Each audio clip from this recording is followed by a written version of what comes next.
Hi, Don here. Welcome to Podiatry Practice Mastery. I'm going to go over why my newsletter got kicked off of my website. Ever since I've been doing my website. I've had a website for a long time. There was really two websites. Just to tell you a little bit of the backstory. I used to have a website called drpelto.com, and that was my own website, kind of working on kind of building brand and things like that.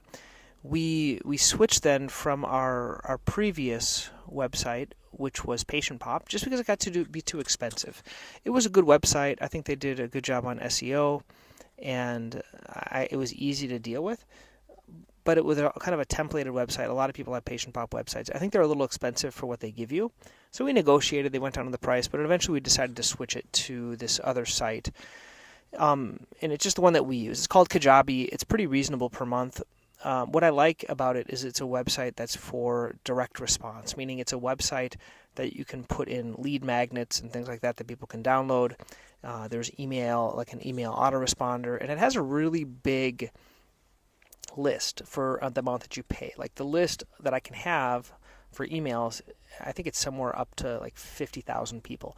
So even if it didn't have the website, having that a large of a list is really worth it for that price. So we have a lot of people. We have about 16,000 people on our email list, and we've been just collecting our email list forever. And I tend to send them a newsletter or an email once a week, and they tend to change, so it's kind of morphed over time. In the past, I used to do a video newsletter, which I like doing, and we sent it directly through our medical record. And I realized that was, I think that's called like illegal, because you're not supposed to send advertising or marketing things through your medical record. But it worked really well because no one could unsubscribe. And then we started to get everyone's emails, which we had, and now we send it out through our this Kajabi website. So if you go to it, if you want to see what it looks like, centralmasspodiatry.com, and on there's a couple of like freebies. For example, one was our newsletter, one is our shoe buying guide. There's other types of booklets that we have, and all of these are things that patients have to put in their email to get. So at this juncture, like every 30 days, we get about 130 people, new subscribers. Now some of these are our patients, some of these are other people just kind of looking for information. We recently shut everything down, meaning we took off all the free stuff and we made people put their email in. And I find a lot of people are doing this. A lot of the big like websites like HubSpot that does a lot of marketing, they just request a simple email. It's not a big ask, and I think adding that email to our system could potentially bring in a lot of patients. Some of the most popular ones, if you want to know, are we have a 30-second foot analyzer, so it's a little button that they can go to and they can analyze their foot. This is something that we put together on Google Forms, and it just kind of goes through a choose your way adventure to figure out what your main foot problem is. It doesn't have everything, probably 80% of things that we see. There's probably a few outliers that are in there, but for the most part, it's a pretty good little tool that we made.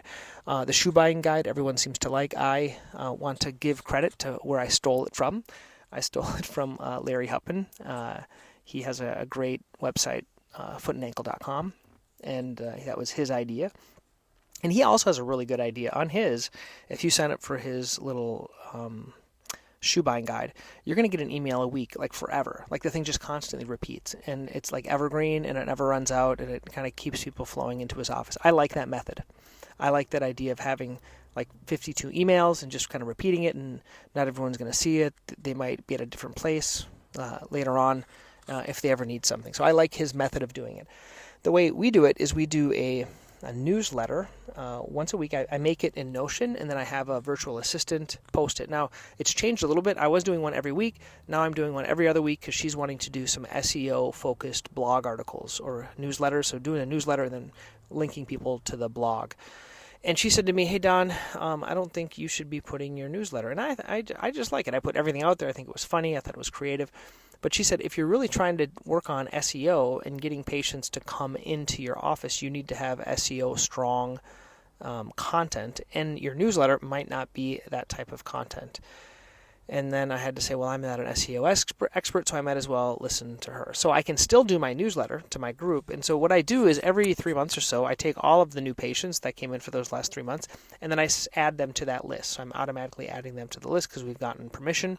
and then I am continuing to send it out. That's how it constantly grows, because all of our patients we get emails from, and then I can just download those through my medical record every couple of months, and I can add them to it, and then they'll get those emails. So the newsletter is kind of a work of joy. I enjoy doing it. It's fun. It's entertaining, I think. And the only thing I really get a lot of comments on is the newsletter. Once in a while, a patient comments about the shoe buying guide or the books or the YouTube videos, but for the most part, they really just comment on the entertaining things that we send out in our newsletter. So something to consider. I think a newsletter might be good for your practice. I think an email newsletter is excellent. I would love to do a print newsletter. I know some people do that. I don't know anyone currently that is doing it on a consistent basis, but I think that would be a great thing. I tried to send it to my referring doctors for a while. I didn't see much results, so I stopped it. But I think there is a lot of room to actually do a print newsletter.